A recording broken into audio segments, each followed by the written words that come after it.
wanted to share something with you guys that it would be safe to say was probably one of the hardest things that I've done in a while. A couple weeks ago, I was asked to speak at a funeral, something that I've done a couple times already, but this one in particular was probably one of the hardest because it was a former student of ours. For you guys that don't know, we were youth pastors for several years, and just never thought that I would have to do a service for one of the students that I've pastored. This student, young adult at this time, is probably in their mid-20s, a parent, and it just was really hard for me to do that. It's one thing when it's someone that has lived a long life, and a good long life, and then someone that had a life that was short-lived and going to miss out on a lot of experiences. That makes it, I think that it just takes it to a whole other level. So I was asked to speak at this funeral, did it last Thursday, and I shared this message, and I feel like for those of you that are watching this, will be an encouragement to you, maybe even a challenge. I came from this perspective, if this individual had an opportunity to say something, I really believe with all my heart that this person would say, don't live in the what if. Let me say that again, don't live in the what if. And a lot of times when we lose someone close to us, our mind has a tendency to go to, if only I would have had an opportunity to do this, if only I would have had an opportunity to make this right, if only I would have had the opportunity to say this, if only I would have had the opportunity to take that back.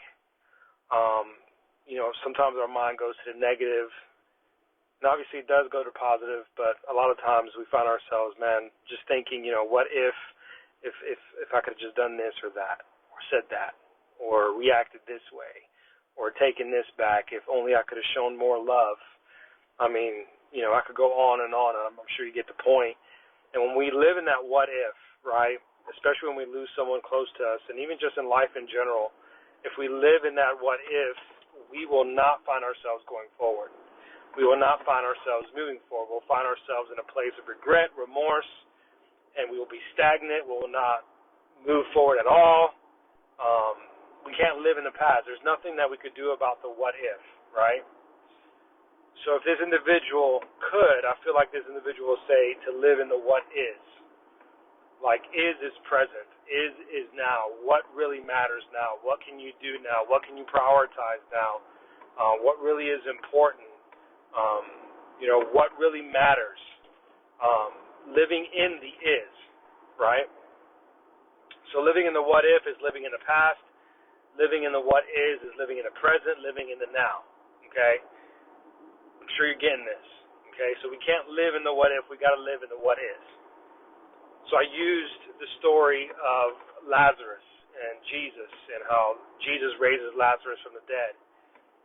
If you read that story in the Bible, Jesus is made aware of Lazarus being ill, right? They send for him. They say, hey, look, Lazarus ill, Lazarus is not doing well, basically saying, hey, why don't you come and pray for him, come heal him, right? Jesus decides, that really isn't important right now, and he decides to wait. He says, I'm just going to wait a couple days. He doesn't say that isn't important in the Bible, but we get the gist of it. He decides not to go, and he waits a couple days to go. The Bible doesn't specifically say this, but I am a firm believer that Jesus obviously knew what was fixing to happen, knew what needed to take place, but also he was focusing on what is, like what is happening in that moment. Now, we know about 3 years of Jesus' life, not the other 30, right? In those 3 years, he did a lot of things, and even the Bible talks about how there are so many things that took place that we have no idea took place. So I believe that Jesus was at a place with, hey, this is what is important right now. He's here ministering to people. He's impacting lives, changing lives. Lazarus' situation can wait. This is important right now. So he decides to wait. Then he finally decides to go. And when he goes to where Lazarus is at, where he resides, in man's perspective, he was late. Mary and Martha, you read in the Bible, they said, if only you would have been here, Lazarus would not be dead. If only. They were living in the if. They were living in the regret and the remorse. They were sad. They were heartbroken that if Jesus would have came in that moment, in that instant, Lazarus would be okay. Now, obviously we all know what happens, right? Jesus raises Lazarus from the dead. Awesome story, great ending. But there are some key things that sometimes I think we have a tendency to overlook. And listen to this very carefully. Anytime we experience loss, we must realize that there's always going to be new life in different ways. New life in different ways. All right? So, through the death of Lazarus, right, Jesus raises him from the dead, and many Jews come to believe. Lazarus comes back to life. That's new life, right? And many Jews come to believe Jesus. That's another form of new life. Okay? Jesus obviously was moved by compassion because we see the shortest scripture in the Bible, Jesus wept. Jesus was hurt by the situation. I believe that he was hurt that Martha and Mary were hurting, but he realized what was really important, what was fixing to take place, what really mattered in this moment. He was living in the what is, constantly living in the what is. What really matters, what's more important, the now, the present, that's what really matters. There's nothing you could do about the what if. So Mary and Martha was focusing on what if, right? Not on the present, not on the now. They were hurting. Jesus was moved by compassion. He healed Lazarus. Lazarus came back from the dead. Everything's good. New life comes. So with all that being said, I want to encourage you guys with something. You know, we could easily find ourselves living in the what if, in the past, and completely miss what is present, what is now, what really matters, what really is important in this moment. And I want to encourage you, you know, if you're going through something, if you're facing some difficulty, focus on living on the what is. Like there's nothing you could do about yesterday. There's nothing you could do about something that happened 5 years ago, 10 years ago. There's nothing you could do about loss. You know, if you really want to honor someone, honor them by living in the what is. What can you do moving forward? How can you live their life? How can you honor their lives, right?